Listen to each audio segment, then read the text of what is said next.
우리가 예배드리러 성전 예배당으로 올 때 온 가족이 믿는 가정에서 저 먼저 가겠습니다 할 때 그래 오냐 먼저 가거라 해서 기쁜 마음으로 행복하게 달려오시는 분도 있을 것입니다.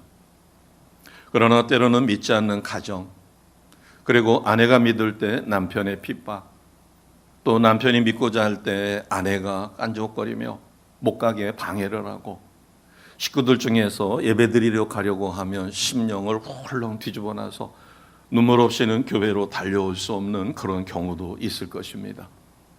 또 아예 믿음이 없어서 1년에 한두 차례 입안무지로 오시는 분도 있을 수 있겠고, 오늘 우리가 21세기의 현실 세계 속에서 예배 생활을 주의 전에 나와서 예배드리는 그 모습이 천태만상일 텐데, 오늘 시편 84편은 그와 같은 상황을 바꿔 이야기하면은 성전에 달려와서 예배드리는 그와 같은 심령, 순례자의 간절한 마음을 담아놨습니다. 저희들의 집 가까운데 얼마든지 교회가 있습니다. 그러나 이 시편 84편이 기록되었을 당시에 유대 백성에게는 예루살렘이라고 하는 시온산 그곳에 성전이 하나밖에 없었어요. 그래서 길이 얼마나 멀든 간에 모두가 그리로 달려가서 제사를 드리고, 그것도 피해 제사입니다. 또 이런저런 모습으로 하나님 앞에 화제, 요제 이런 제사를 드려요. 여기서의 제사는 오늘날 우리의 예배입니다. 때로는 그 길이 녹록지 않을 수 있죠. 그래서 그 사모하는 마음을 오늘 본문에서 우리는 얻을 수 있고, 그와 같이 어렵고 힘든 가운데서도 성전을 사모하는 자에게 주시는 놀라운 은혜와 복이 오늘 1절에서 12절에 담겨져 있습니다. 먼저 1절에 주의 장막이 나오고 4절에 주의 집이 나오는데, 이것은 모두 성전을 의미합니다. 우리가 기억해야 할 것은 구약에서의 성전은 건물입니다. 제사를 드리는 장소예요. 그래서 그곳에서 죄를 용서받고 그런 다음에 하나님으로부터 복받는 장소가 성전입니다. 그러나 은혜 시대에 살고 있는 지금 우리는 예수님의 은혜 가운데 예수님을 믿는 믿음으로 우리가 거듭나서 하나님의 영이 나의 영 속에 머물러 계시기 때문에 우리 자신이 성전입니다. 그래서 신약 시대는 성전 또는 예배당, 이것을 구별해서 짓는데, 여기서의 성전, 예배의 처소입니다. 그렇게 혼돈하지 않으시고 생각하시면 좋을 것이에요.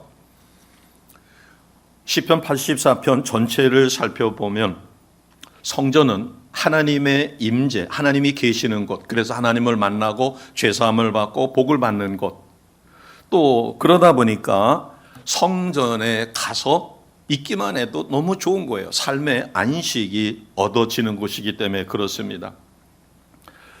그러면 왜 구약시대에 성전에 가는 것이 그렇게 어려울까? 아까 제가 소개 드린 말씀처럼 온 집안 식구가 믿었을 때는 행복한 가운데 예배의 자리로 옵니다. 그러나 부모가 믿지 않고 자녀가 믿을 때 말할 수 없는 어려움이 있죠. 심지어 어떤 자녀는 머리를 빡빡 깎고 옷도 다 벗겨나가지고 못 나가게. 그런데도 혼입을 둘둘 말고서는 그렇게 달려온다면 눈물 없이는 와서 예배드릴 수가 없었을 것이에요. 구약시대의 성전에는 우리가 생각하는 것처럼 편한 자세로 아무런 힘이 안 드는 그런 식의 예배를 드리러 가는 게 아니라 제사입니다. 가난한 사람은 비둘기를 가져가야 돼요. 반드시 번제를 드리고 죄사함을 받아야만 복을 받으니까. 그래서 구약시대는 가난한 사람은 비둘기를 가져가고 조금 형편이 되는 사람은 양을 가져가는데, 성전에 가가지고 양을 사서 이렇게 하는 게 아닙니다. 자기가 집에서, 유대인들은 목축을 이때 당시에는 주로 많이 했으니까 자기가 키우는 양들 중에서 가장 좋은 한 마리를 고릅니다. 그리고 그 양을 끌고 가는 거예요. 성전에서 가까운 예루살렘 성 안에 사는 사람들은 뭐 불과 한두 시간이면 가겠죠, 양 끌고. 그런데 예를 들어 가지고 서울 정도 떨어져 있는데 대전에 성전이 있어가지고 대전까지 그 양을 끌고 와서 제사를 드려야 되는 거예요. 만약에 끌고 오다가 그 양이 다리가 부러지거나 또는 절벽에 굴러 떨어져 가지고 상처가 생기면은 다시 집으로 돌아가서 그 중에 남은 것 중에서 제일 좋은 것을 또 골라 가지고 다시 와야 되는 거예요. 자, 그렇게 이제 천신만고 끝에 온전하게 그 양을 잘 끌고 이제 성전 뜰에 왔습니다. 그러면은 바로 제사를 드리는 게 아니죠. 제사장이 나와서 그 양을 붙들어 줍니다. 그러면은 양을 끌고 온 하나님 앞에 제사 안 받고 복 받기를 원하는 내가 양 머리에다가 손을 얹고 안수를 해요. 하나님, 제가 이러이러한 죄를 졌는데 이 양에게 죄를 전가합니다. 제 죄를 용서해 주세요 하고 안수 기도해서 죄를 양에게 전가해요. 그런 다음에 제사장이 잡아주는 게 아닙니다. 제사장이 날카로운 칼을 줘요. 그러면 제일 먼저 양의 목숨을 끊어야 됩니다. 가능한 한 양이 고통스럽지 않게. 그래서 주로 이 목에 대동맥을 끊는데 한 번에 잘 안 끊어진다고 그래요. 1년에 한 번씩 양을 잡는 목사님의 동영상을 보니까 너무 실감나게 얘기를 하셨더라고요. 그래서 이 목이 있는 데에 그 대동맥이 있는 부분을 제사장이 일러주면 거기를 칼로 긋는데 한 번 거서 잘 안 끊어진답니다. 가죽이 있고. 그래서 몇 분을 그으면은 이제 피가 튀겠죠. 그러니까 제사를 드리다 보면 입고 갔던 옷이 전 피로 다 그냥 범벅이 되는 거예요. 그러면은 그 피를 다 그릇에다 받습니다. 피가 다 빠지면 배를 가르고 그 다음에 껍질을 벗깁니다. 가죽을 벗기는 거죠. 그리고 그 안에 내장을 다 꺼내고 그런 다음에 번제로 드릴 때 각을 친다고 그래요. 그냥 번제단에다가 던지면 타는데 오래 걸리니까 그거를 토막토막 내는데 기술자가 아니죠. 내가 가지고 간 양을 각을 떠가지고 드릴 때 거기에는 관절이 있으니까 정갱이 같은 데는 아무리 칼질을 해도 안 잘라질 겁니다. 그러면 정갱이 같은 데는 칼로다가 하는데 칼로 잘 안 되니까 그 실제로 그 이스라엘에서 그 양 잡는 것을 보신 목사님이 이제 제사장이 도끼를 갖다 준대요. 근데 도끼도 해본 사람은 한 번에 딱 치면은 관절이 딱 분리가 되는데 칠 줄 모르는 사람은 여기 쳤다 저기 쳤다 해가지고 장작을 팰 때 잘 패는 사람은 한 번만 딱 때리면 쫙쫙 벌어지지만 그렇지 못한 사람은 진 조밥을 만들어 놓죠. 그렇게 천신만고 끝에 이제 각을 다 떠서 드리면 제사장이 그때 그 제물을 받아가지고 번제단에 던져서 태워서 죄사함을 받는 거예요. 근데 제가 그 간증을 들으면서 특이했던 것은 돼지를 잡을 때 아마 돼지 잡는 것을 보신 분은 어느 집에서 돼지 잡는지 동네가 다 알아요. 돼지는 비명 소리를 그렇게 막 난리를 칩니다. 그 다음에 염소를 잡을 때도 염소도 비명을 엄청 질러요. 그런데 양은 대동맥을 끊어가지고 목줄에서 피가 출출출출 나는데도 비명 소리 안 지른다는 겁니다. 그 대신에 양은 자기를 잡는 그 죄를 전가시켜서 자기 목숨을 끊는 그 사람 눈을 쳐다본대. 눈이 딱 마주치는 순간 그러면서 목을 딱 끊으면 그것도 한 번이 안 돼가지고 몇 번을 끊으면 양하고 눈이 마주치는데 이러면서 양이 뽀등뽀등 한다는 거예요. 그거를 다 보면서 목을 끊고 피를 받고 배를 가르고 가죽을 벗기는 거예요. 가죽 벗기는 거 해보신 분은 잘 아실 겁니다. 토끼를 잡을 때 가죽을 벗기죠. 아주 능숙하신 분은 잘 해가지고 가죽이 상하지 않도록 홀랑 벗겨요. 그런 다음에 이제 배를 가르고 그런 다음에 내장을 꺼내고 토끼를 각을 쳐서 요리를 하죠. 자, 토끼를 안 잡아보신 분은 하다못해 향어를 사다가 집에서 회를 뜰 때 아가미 있는 데를 이렇게 따가지고 껍질을 벗기게 하는데 그냥은 안 벗겨지니까 깨끗한 목장갑 물이 안 젖은 걸로 딱 잡아가지고 잡아 뜯는데 힘이 약한 분은 못 뜯습니다. 그런데 이거는 등치가 큰 양이에요. 양의 가죽을 제사장이 벗겨주는 게 아니라 죄사함을 받고 싶은 내가 가서 목을 따서 피를 받아내야 되고 배를 가르고 그런 다음에 껍질을 벗기고 내장을 꺼내고 각을 쳐서 관절을 다 잘라내야 되고 그런 다음에 제사장에게 주면 제사장은 번제단으로 던지는 거예요. 그러는 과정에서 피는 튀어가지고 범벅이 됐을 것이에요. 제가 전에 닭을 잡아보고 토끼를 잡아보니까 그 비리한 냄새가 특히 날씨가 궂은 오늘처럼 날이 꾸무리하면 그 비린내가 진동을 합니다. 근데 이거는 등치 큰 양이에요. 피가 어마어마하게 쏟아지죠. 그와 같은 과정을 거쳐서 죄사함을 받고 그 죄사함이 이루어졌을 때 제사장은 그에게 하나님을 대신해서 강복, 복을 빌어줌으로 비로소 복을 받습니다. 그러니까 구약시대 때 죄사함을 받기 위하여 양을 끌고 가고 거리가 멀었을 때는 며칠, 몇 달이 걸릴 수도 있어요. 그러니까 성전에 올라가서 제사를 드린다는 것은 결코 만만한 일이 아닌 거죠. 우리가 모든 여건이 잘 되어 있어서 행복한 마음으로 편안한 마음으로 와서 예배를 드릴 수 있는 성도도 있지만 오늘 아침에도 대판 전쟁하고 오신 분은 눈물 없이는 와서 예배를 드리기가 어려울 것이에요. 오늘 구약시대에 성전에 나간다는 것은 지금 제가 조금 디테일하게 말씀을 드렸는데 그런 것입니다. 오늘날 신약시대에 살고 있는 우리 하나님 뜻대로 산다는 것은 결코 쉽지 않습니다. 세상에서는 움켜잡으라고 그래요. 여기에 빵이 10개밖에 없습니다. 그런데 먹을 사람은 20명이에요. 공평하게 반씩 나누면 반 개씩 돌아가겠지만 힘이 강한 자가 몇 개를 움켜잡아가지고 자기 입에다가 움켜 집어넣으면 나머지 6개 남았으면 6개를 가지고 19명이 나눠 먹어야 돼요. 서로 그 빵을 뺏어서 먹는 식으로다가 먹어야만 되니까 결국은 먹지 못하는 사람이 생길 수도 있죠. 돼지가 새끼를 많이 낳습니다. 그런데 돼지가 어미 젖에 물려가지고 새끼들이 젖을 먹는 걸 보면 강아지도 그렇습니다. 등치가 큰 녀석이 이렇게 밀면 작은 녀석은 밀려나요. 그러다 보니까 젖 먹을 때 계속 등치가 적은 녀석이 밀려나가지고 찌어리가 되죠. 주인이 안타까워가지고 데려다가 분유를 타가지고 먹여주지만 어미 젖만 못합니다.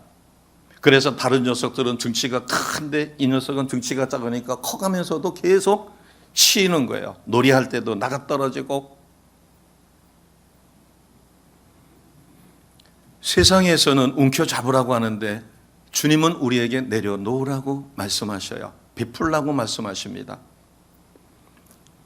세상에서는 모든 것을 스스로 결정하라고 말하지만 우리는 하나님 성령에 의하여 주님이 주시는 지혜로 세상 사람들은 보고 느끼고 즉각 결정을 하지만 우리는 하나님 앞에 기도하여 응답받음으로 더딜 수도 있어요.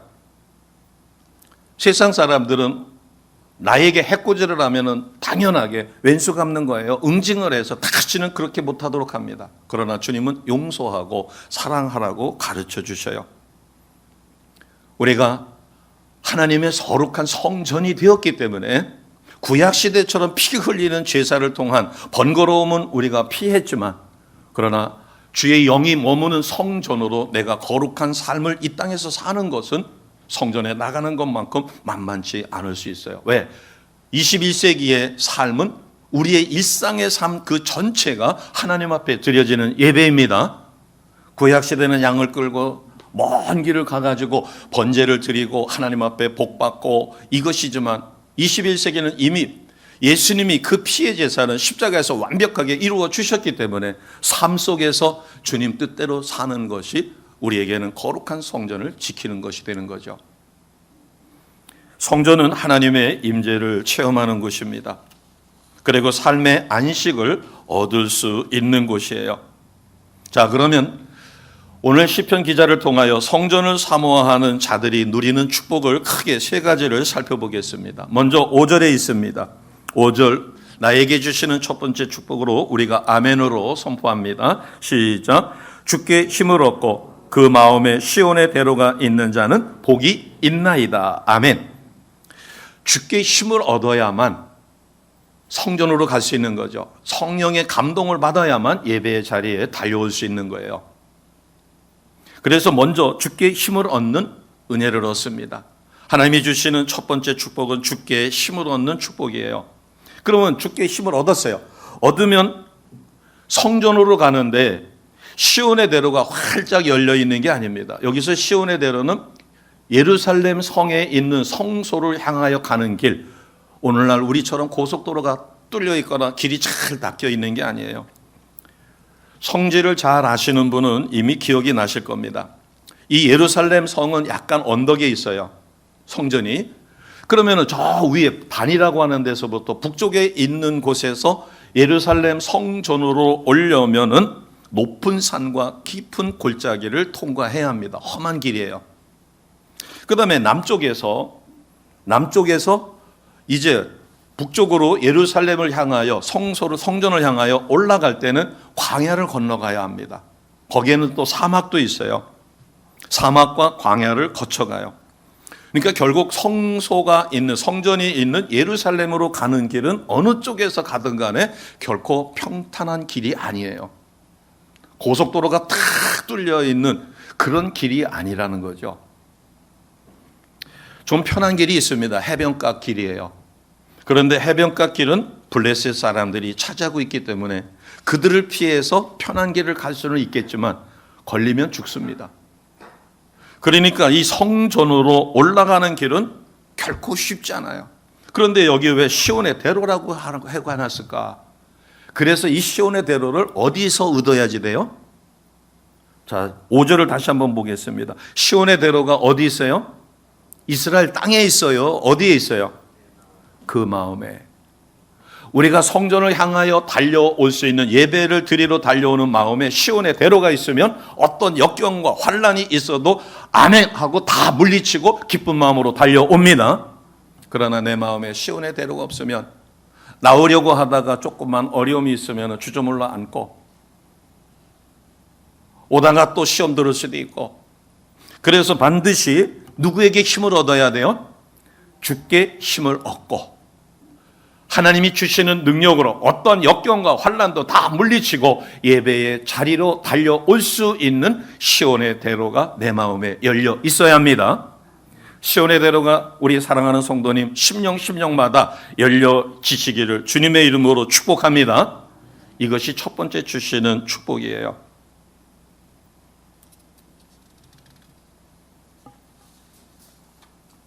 우리가 세상을 살아가면서 자주 무력감에 시달릴 수 있습니다. 삶의 의욕도 없어지고 때로는 탈진 현상도 나타나고 육체도 점점점 쇠해서 아픈 곳이 많습니다. 앉았다 일어나려면 아이고 하고 무릎이 시큰시큰 거릴 수도 있어요. 때로는 눈물 없이 달려올 수도 없습니다. 핍박과 환난 속에 가족의 방해 등등 여러 가지. 그런데 달려와서 주님 제가 왔어요 하고 눈물의 기도를 드리다 보면 예배가 시작되고 찬양하게 되고 기도하게 되고 제사함의 선포가 이루어지고 그러는 사이에 어느새 내 심령이 열리며 내 심령 속에 하나님을 향한 길이 열려지게 되어집니다. 그러면서 심령의 평강이 오는 것이에요. 이때 우리가 고백할 수 있는 게 5절이라는 거죠. 주께 힘을 얻고 그 마음에 시온의 대로가 있는 자는 복이 있나이다. 아멘. 예배를 드리고 싶어도 대면 예배가 금지돼서 예배당에 달려올 수 없었다가 작년 부활절에 대면 예배가 부분적으로 열렸을 때 어느 성도가 3달 만에 교회로 왔는데 그렇게 눈물이 쏟아지더라는 거예요. 왜? 예배를 사모했다가 온라인으로만 드렸다가 와서 찬양 소리를 같이 듣고 21세기를 살아가는 성도들의 고백도 5절에서 같은 맥락이 될 수 있습니다. 자, 두 번째 주시는 축복은 눈물을 기쁨으로 바꿔주시는 축복이에요. 6절입니다. 6절 같이 하겠습니다. 시작. 그들이 눈물 골짜기로 지나갈 때에 그곳에 많은 샘이 있을 것이며 이른 비가 복을 채워주나이다. 아멘. 어디를 지나가야만 성전에 갈 수가 있어요? 눈물 골짜기. 그런데 왜 눈물 골짜기라고 그랬을까? 이스라엘은 골짜기가 2개가 있습니다. 흰놈 골짜기가 있고, 그러니까 이스라엘이 아니라 이스라엘 그러면 너무 범위가 넓으니까 예루살렘 성전으로 올라가는 데는 흰놈 골짜기와 눈물의 골짜기를 통과해야 돼요. 근데 둘 다 골짜기지만 물이 없어요. 평소에는 건천이에요. 말라 있어요. 그런데 흰놈 골짜기는 과거 유대의 배역한 왕들이 인신제사를 드렸어요. 그래가지고 하나님으로부터 저주를 받았어요. 그래서 거기를 살육의 골짜기라고 합니다. 그리고 그 지역은 냉대를 받아요. 그래서 예루살렘 사람들의 생활 쓰레기가 그곳에 모여져서 태우는 곳이에요. 그러다 보니까 악취가 납니다. 그러면 눈물 골짜기는 히브리 원어로 바카예요. 바카는 메마르고 황량한 골짜기라는 뜻이에요. 늘 메말라 있어요. 둘 다 가서 보게 되면 흰눈 골짜기나 눈물의 골짜기가 우리가 생각하는 아주 계곡이 깊어가지고 산세가 험하고 그건 아니에요. 골짜기라기보다는 그냥 약간 낮은 지역, 구름처럼 보입니다. 그러나 이것은 하나의 영적인 의미도 갖고 있죠. 우리가 하나님 뜻대로 살려고 하다 보면은 너무나 힘들 때가 있어요. 아까 세상 지식은, 세상의 가치 기준은 정반대예요. 움켜잡으라고 그래요. 내려놓지 말라고 그래요. 양보하지 말라고 그래요. 눈에는 눈, 이에는 이, 너의 강함을 보여주라는 거예요.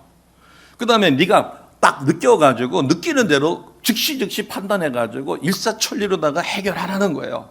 뜸들이지 말라는 거예요. 그러나 하나님이 가르쳐 주시는 법대로 사는 것은 정반대예요.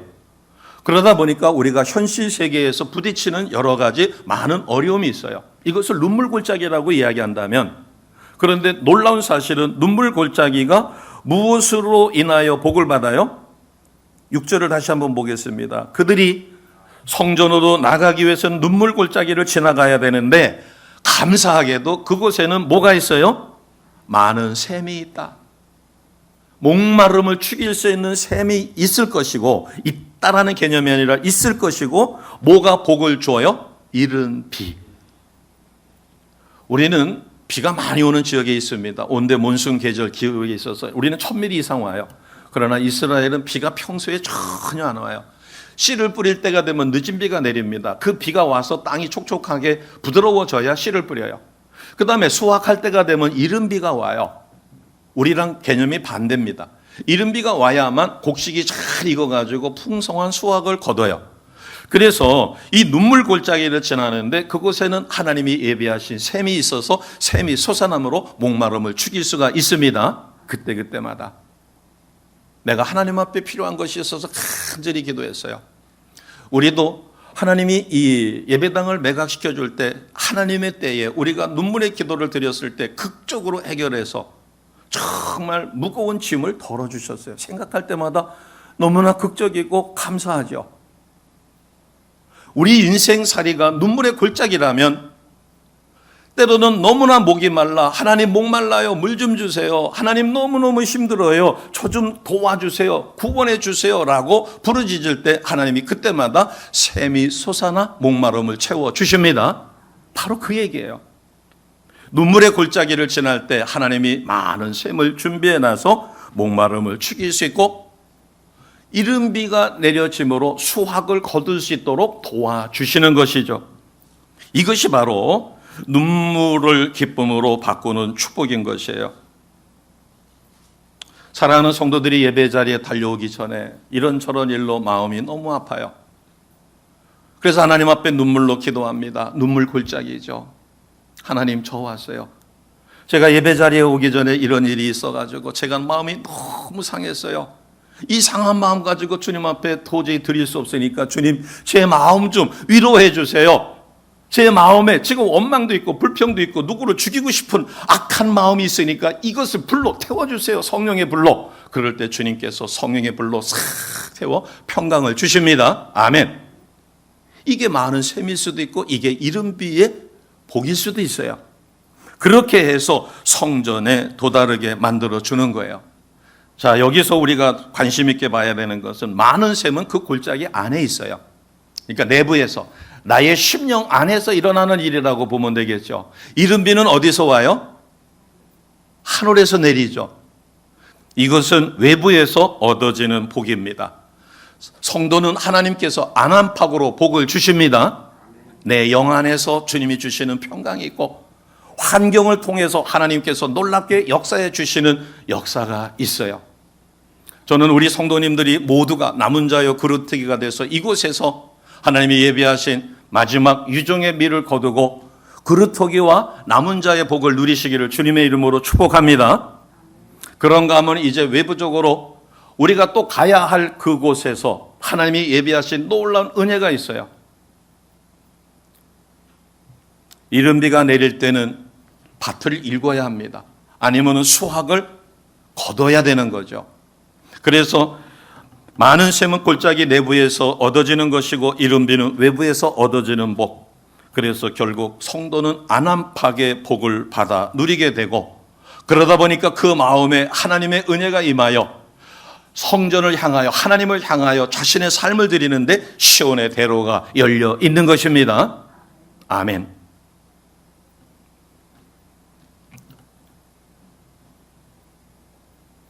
그래서 뭐라고 표현했는가 하면 그들이 눈물 골짜기로 지나갈 때 우리가 우리의 인생, 나의 믿음의 삶, 또 하나님께서 붙들어 주시는 이런 것, 우리의 인생살이도 결코 만만치 않죠. 그래서 우리가 그전에 애창했던 복음 찬송에 그런 게 있죠.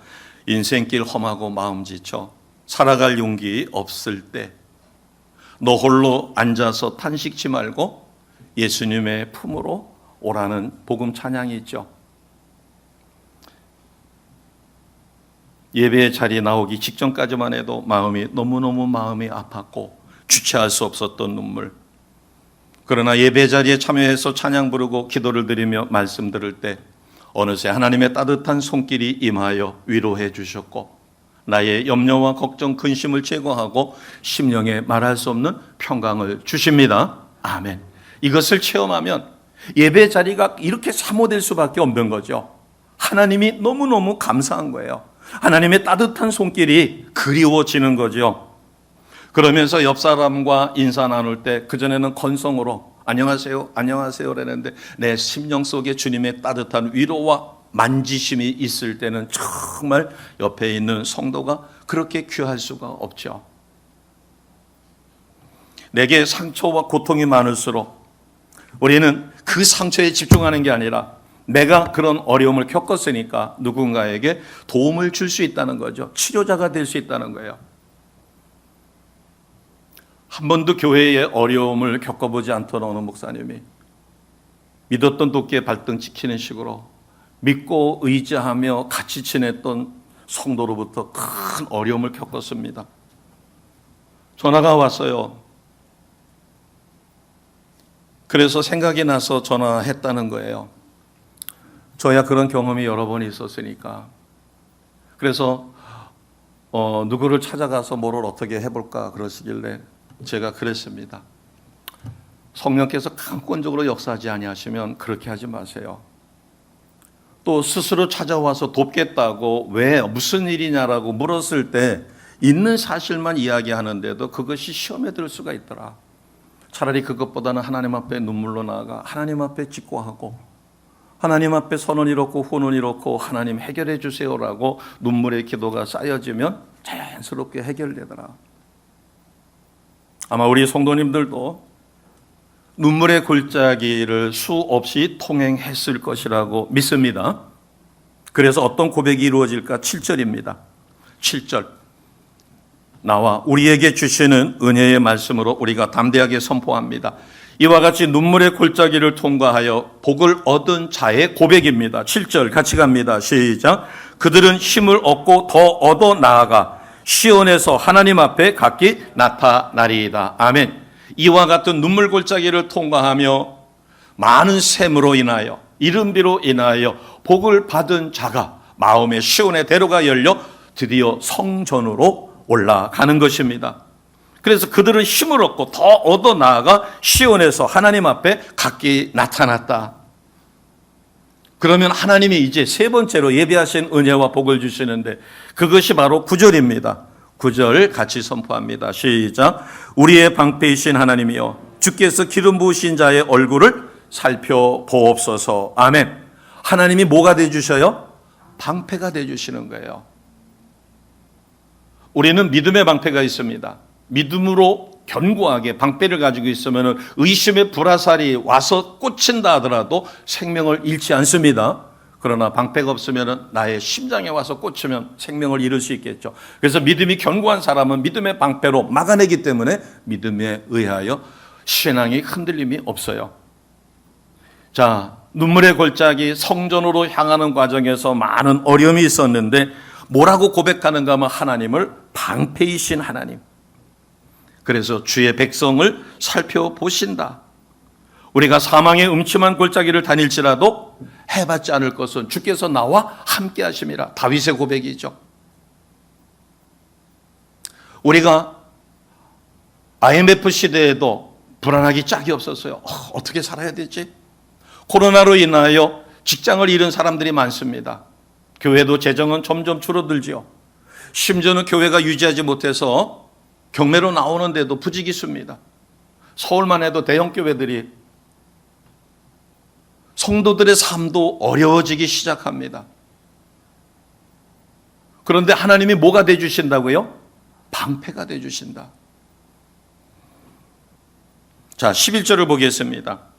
방패만 되주시는 것이 아니라 11절 같이 선포합니다. 시작. 여호와 하나님은 해요 방패이시라. 여호와께서 은혜와 영화를 주시며 정직하게 행하는 자에게 좋은 것을 아끼지 아니하실 것임이니이다. 아멘. 하나님은 방패만 되시는 게 아니라 뭐가 되셔요? 해가 된다. 농사를 짓는데 지금 저희 교회는 비교적 그래도 전등을 많이 켜죠. 환하죠. 아무리 환해도 밖에 내리 쪼이는 뭐하고는 비교가 안 돼요. 여기 있다가 저 밖으로 나가면 눈이 부셔요. 밖에 있다가 이 안으로 들어오면 침침하게 느껴져요. 한참 있어야지 환해지죠. 그런데 그 햇빛은 모든 곳에 비춰주며 농작물에게 영양을 공급해서 햇빛을 받아야 식물은 자랄 수 있어요. 하나님은 해가 되시고 방패가 되신다. 그뿐만 아니라 은혜와 영화를 주시고 그리고 하나님 앞에 정직하게 행하는 자에게 좋은 것을 아끼지 아니하신다. 이와 같은 삶에 놀라운 은혜와 축복이 있으시기를 주님의 이름으로 축복합니다. 하나님의 보호하심과 인도하심 그리고 하나님의 은혜가 임하게 될 때 우리는 아무리 사망의 음침한 골짜기를 지난다 할지라도 해받을 것을 두려워하지 않는 담대함이 생기며 능히 그를 극복할 수 있는 성령의 능력과 권세를 받습니다. 자, 그러다 보니까 성도가 어떤 신앙의 고백을 하는가 하면 10절이에요. 이와 같은 10절의 고백이 우리 모두의 고백이 되시기를 주님의 이름으로 축복합니다. 자, 10절 같이 합니다. 시작. 주의 궁정에서의 한날이 다른 곳에서 첫날보다 나은즉 악인의 장막에 사는 것보다 내 하나님의 성전 문지기로 있는 것이 좋사오니. 아멘. 어디서 한날이 다른 곳에서 첫날보다 낫다고요? 주의 궁정. 여기서 궁정은 궁전뜰입니다. 궁전. 그러니까 큰 궁전이 있으면 그 궁전 안에 넓은 장소, 뜰. 그러니까 성전에 가게 되면 우리가 성막을 공부할 때 세 가지를 배웠죠. 동문을 열고 들어가면 바로 뜰이 보입니다. 그러니까 성도들이 가서 유대 백성이 가가지고 머무는 곳이 성전 뜰이에요. 그런데 그 성전 뜰을 여기서는 뭐라고 표현한가 하면 주의 궁정이라고 표현을 했어요. 주의 성전 뜰에 가면은 이제 번제를 드리고 하나님 앞에 제물을 드려서 죄사함을 받고 복을 받는 장소가 성전뜰, 주의 궁정입니다. 바꿔 이야기하면 인생에 지치고 힘들어 어쩔 줄 모를 때 누군가에 이끌려 예배의 처소로 달려와 예배를 드릴 때 성령께서 감동하시고 내 마음의 염려와 걱정과 근심을 다 제거하여 주시고 아멘이죠? 아멘 하신 분에게 하나님의 그와 같은 역사가 있어지시기를 주님의 이름으로 축복합니다. 말씀은 듣는 것으로 끝나는 게 아니라 하나님의 음성이 떨어지면 아멘, 아멘, 아멘 하면서 그것을 내 것으로 받아들여야 합니다. 그래야 그것이 내 것이 되는 거예요. 자, 이렇게 하나님이 주시는 은혜를 얻은 백성입니다. 주의 힘을 얻었고 눈물이 기쁨으로 바뀌는 복을 얻었고 하나님이 보호하시고 하나님이 함께 하신다는 확신 속에 심령의 기쁨이 넘치게 되니까 주의 뜰, 성전 뜰, 그 성전 뜰에 머무는 것이 다른 곳에 천년 있는 것보다도 천날을 있는 것보다 낫다는 거죠. 바꿔 이야기해서 우리가 주님 모르고 10년, 20년, 30년을 살아왔는데 그래서 내가 열심히 자수성가해서 읽어놨는데 심령에 기쁨이 없는 거예요.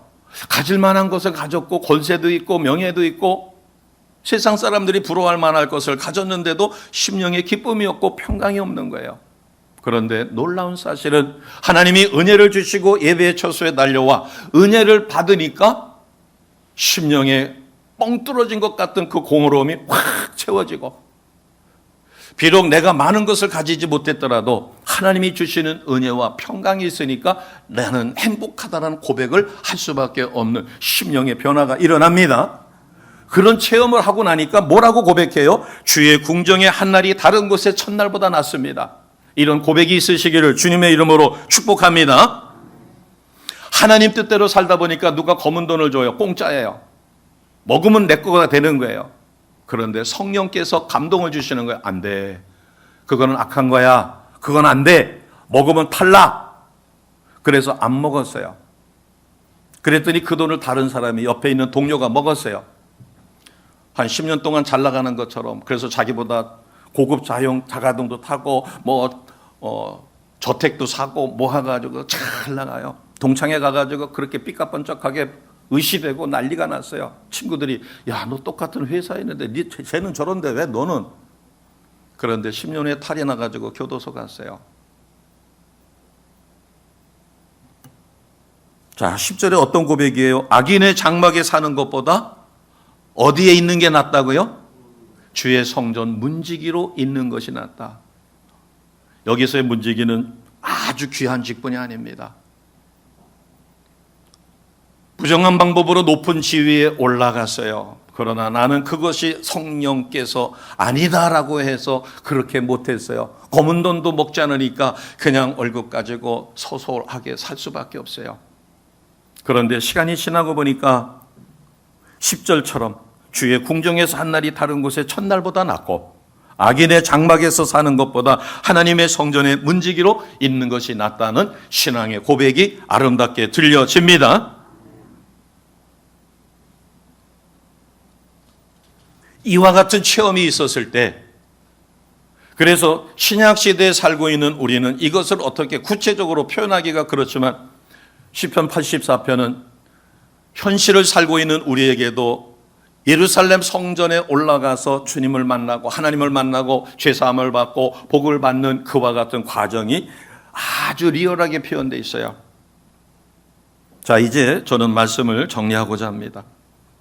하나님의 임재, 하나님의 영광, 그리고 하나님을 찬양하는 예배의 특권, 이것을 회복하셔서 오늘 우리도 10절처럼 주의 궁정의 한날이 다른 곳의 첫날보다 낫고 악인의 장막에 사는 것보다 내 하나님 성전 문지기로 있는 것이 좋사옵니다라는 신앙의 고백이 들려지시도록 주님의 이름으로 축복합니다.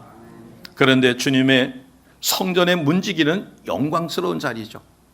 아무나 할 수 없는 자리예요. 성도라는 이름은 이 세상 어느 누구도 자기 스스로 가질 수 없는 이름인 것을 믿으시기 바랍니다. 거룩한 무리, 하나님으로 인하여, 예수님으로 인하여 믿어지는 믿음으로 인하여 구원의 확신과 감격이 있는 자만이 진정한 성도요 크리스찬이에요. 그 이름만으로도 우리는 행복할 수 있음을 고백하시는 주의 백성 되시기를 다시 한번 주님의 이름으로 축복합니다. 이것이 예배의 초소에서, 구약시대는 성전에서, 신약시대를 살고 있는 우리는 내가 이미 거룩한 성전이 되었기에 오늘 이와 같은 신앙의 고백이 하나님의 은혜 가운데 이루어지시기를 다시 한번 주님의 이름으로 축복합니다. 그래서 우리 머릿속에 주의 집에 사는 자들은 뭐가 있다고요? 복이 있다. 주의 집은 구약시대는 죄사함 받고 복 받는 곳이었지만 신약시대는 내가 거룩한 성전이 되었습니다. 또 우리는 예배드리는 처소를 소중하게 생각합니다. 왜? 하나님이 함께 하시니까. 오늘 시편 84편에 주시는 놀라운 은혜와 복을 누리시며, 그래서 주의 집에 사는 자는 복이 있다는 산 증인 되시기를 주님의 이름으로 축복합니다.